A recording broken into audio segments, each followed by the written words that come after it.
I'm Chloe, a 36-year-old mom with a past marriage under my belt. I used to work as a bartender, but now I'm a stay-at-home mom to a 3-year-old boy. Life is good now, but my marriage to my ex-husband was a mess.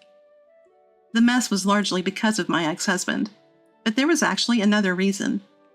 That was my sister, who's 2 years younger than me. Jessica managed to steal my then-husband right from under my nose. This all happened 3 years ago. I ran into my ex-husband and Jessica at church, of all places, just around New Year's about 2 months ago. When we told them that the child with us was fathered by my ex-husband, they were at a loss for words, and their faces dropped. Considering they were struggling to have a child, the disappointment was visible. It gave me a moment of relief, thinking about how they betrayed me back then. Back then, I was bartending at a well-known bar where I caught the eye of a regular customer. This was the kind of bar frequented by politicians, bureaucrats, and business moguls. I had some experience bartending elsewhere, but got this gig through a friend's introduction. After working there for a few months, I met the man who would later become my ex-husband, a government official. I was around 30, starting to think it was high time to settle down. "You're really cute. Totally my type," he told me, clearly smitten. My prestigious college background and my job at a major investment firm might have added to his interest. Honestly, I didn't care that he was a bureaucrat, but his flattery had me hooked. "I would never do anything to make a beautiful woman like you sad," he said. In hindsight, I deeply regret believing those words. Our marriage lasted only 2 years. The only time I felt happy was during the first 2 months. Despite his demanding job, my ex-husband always showed me a smiling face when he came home. But eventually, those smiles disappeared. To cut to the chase, my ex-husband was careless in his relationships with women. Believing that all social engagements were part of work, I later found out that he had been flirting with women at every party he attended. Back then, I had no idea. "You must be tired after all that networking today. Want to take a bath?" I would always say, caring and supportive. What a fantastic wife I was. But after only 6 months, he would brazenly say to me, "Stop worrying about me. Just be thankful you're living a good life because of me." Still, I convinced myself that he was just tipsy and let it slide. Looking back now, I feel like crying from the sheer effort I put into our relationship. I have a younger sister, 2 years my junior. We look nothing alike, and our personalities are polar opposites. Growing up, Jessica always wanted what I had. She would beg my mom for the same beads and hair accessories that I had in my jewelry box. Eventually, Jessica stopped asking Mom and started taking them directly from me. When I confronted her, she'd cry and say, "But everything that belongs to you belongs to me." My little sister was a bully. That little bully grew up to be an adult bully. After a year of marriage, we attended a family event at my parents' house. My husband was there too. My husband had seen Jessica a few times before, but it seemed like they had a little chat this time. I overheard him talking briefly to Jessica. "You're quite different from your sister. A different kind of beauty," I overheard him say to her. It's likely that from that moment, Jessica set her sights on my husband. After that, he seemed even more disinterested in me than before. "Hey, are you free next week? There's this restaurant I want to try." "Forget it. You know I'm not available, so why even ask?" I put up with it for a while, because we both shared the desire to have children. Love might be gone, but the desire for a child remained. However, tests at the hospital showed that the problem lay with him, not me. Despite the diagnosis, we both continued to seek treatment. In a blink, a year passed. By this point, I had stopped worrying about what my husband was doing or where he was. I knew that if I even asked him to stop, he wouldn't listen. I figured he was involved with multiple women. But I never thought one of those women would be my own sister. I was utterly blindsided. It wasn't some revelation that made me realize my husband and Jessica were having an affair. "You know, sis, your marriage is pretty much over, but if you're not careful, you'll lose more than that," she hinted. "What are you saying? Don't Tell me you. Whatever happens, it's your fault. Seeing the naive yet malicious Jessica after so long sent chills down my spine. After that conversation, I confronted my husband to get to the truth. Hey, you're not having an affair with my sister, are you? Tell me it's not true. What if I am? Don't dodge the question. Just tell me. God, you're so annoying. Fine, yes, I am. So, what now? Want a divorce? You're the worst. Do you even realize what you're doing? You should be saying that to your sister. She's the one who came on to me. Even if she did, why would you go along with it? Well, I'm a guy, so can't help it. I can't believe you're doing this with Jessica. You know what? Fine, we're done. We were always over anyway. Bye. Even though the love was always gone between me and my husband, learning he cheated with my sister Jessica was a hard pill to swallow. And the audacity he had to casually admit it, it felt like both of them were mocking me. The frustration was unbearable. I divorced him right after this shocking truth came to light. As for Jessica, I cut her off via email and chose to put the incident behind me. About a month later, an unexpected turn came my way. A female colleague from my days working in finance reached out. We were connected on social media and occasionally exchanged messages. But it had been a long time since we had met for drinks. We caught up and had a great time. Although my story was grim, she laughed it off and mentioned someone she wanted to introduce me to. Enter Ethan, my current husband. Ethan was her investment buddy.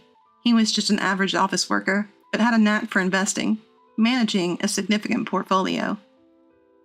They'd become friends through offline meetups she organized based on his investment blog. I took an instant liking to the upbeat Ethan. I've been divorced before. Is that all right? I'm still single. Is that okay? We both just had to laugh it off. Ethan seemed to think we clicked, and we started dating right away. We got married after about 6 months. Chloe, want to invest in me? Marry me. I couldn't help but laugh at Ethan's unique proposal.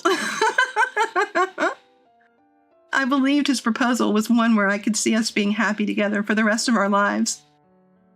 The truth is, I was already pregnant with Ethan's child even before I got remarried. Actually, shortly after we started dating. We'd both been considering marriage, so finding out about the pregnancy sped up the timing. 2 people in love, and the precious baby that was the fruit of our love. I couldn't be happier. For our first holiday season together, let's go to church and pray for the health of our adorable baby. The fact that they arrived so quickly is proof that our meeting was destiny, don't you think? Sounds good. Yes, let's go. In the midst of my newfound happiness, something unexpected happened at the church we were attending for service. Guess who? My ex-husband and Jessica.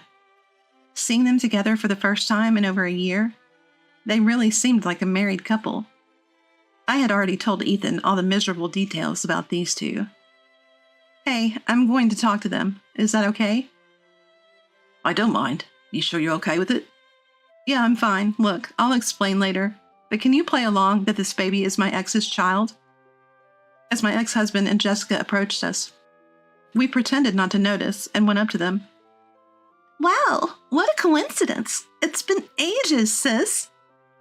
Jessica's face, which I hadn't seen in a long time, seemed even more twisted than before. How nice to see you two look so happy together. We are. We're officially married now. Nice to meet you. I've heard so much about you. Really? Like what? Anyway, why'd you go and have a baby with this guy? He doesn't look like he's got much of a future. Poor kid. Don't ever become the type of person who can only judge others by their looks or titles, okay? Ethan said this as if he was talking to the baby, but the snide remark was clearly aimed at Jessica. Bold words for a first meeting. Do you even know who I am? Of course, you're some kind of big shot, right? Nice to meet you, by the way. Do you realize that this is actually your child? At Ethan's statement, my ex-husband and Jessica froze. They seemed completely baffled. What are you talking about? Stop joking. Jessica, who was eager to have a child, looked incredibly frustrated. It turns out they still hadn't been able to have children. Actually, right after we got divorced, I found out I was pregnant. Surprising, right? Not that it's your child, but that I finally got the child I've been wishing for. I met Ethan soon after, and we got married. He agreed to raise this child with me, unlike you. You're kidding, really? Why hasn't it happened for us? Why can't we have a child? I don't know. Maybe because karma is real. Maybe if you start doing good deeds, like volunteering or donating to charities, your wishes will come true. Since you're at church, why not pray for that? You can't be serious. There's no way I can let this guy raise my special child. He comes from a line of bureaucrats. This can't happen. Both of them were completely rattled. Jessica looked like she was about to cry, frantically trying to gain some sort of upper hand over us. Look, I talked to Mom. This guy's just an office worker, raising a child with a man who doesn't even make that much. That's just asking for this kid to be unhappy. And let's not forget, the child's biological father is from our family. Shouldn't we have the right to raise them? Am I wrong? Absolutely. And you know, even after the divorce, if you knew you were pregnant, you had a responsibility to tell me. After all, it's my child. You think a person like you can raise a child? Don't kid yourself. You don't have the right to know, let alone the right to raise this child. Hey. Stop this ugly argument in front of the baby. You abandoned Chloe and this child, remember? Just like Chloe said. You don't have any obligation to be informed or any right to be involved. Sorry, but it's true. And for your information, I might be an office worker, but I've done well in investments. I actually have more assets than you. I don't mean to brag, but... Don't worry, this child won't be unhappy. Shall we go, Chloe? Yeah, take care, especially you two, the careless womanizer and the greedy one. Ignoring the flustered and frustrated pair, we left the church. I'm sorry you got caught up in this, and thank you for going along with me. No problem at all, honestly. I'm impressed with how well I went along with it. I mean, that was some award-winning acting. I fell for you all over again. I never thought I'd end up at the church for the sake of this child, let alone run into those two there. But thanks to that, I was able to get back at my ex-husband and Jessica. I was secretly waiting for this moment. The moment I saw them at the church, it hit me. I could make them squirm with a lie, claiming the baby is from my ex-husband. I'm fully aware it's a cruel lie, generally speaking. But let's not forget the heartless things those two have done to me in the past.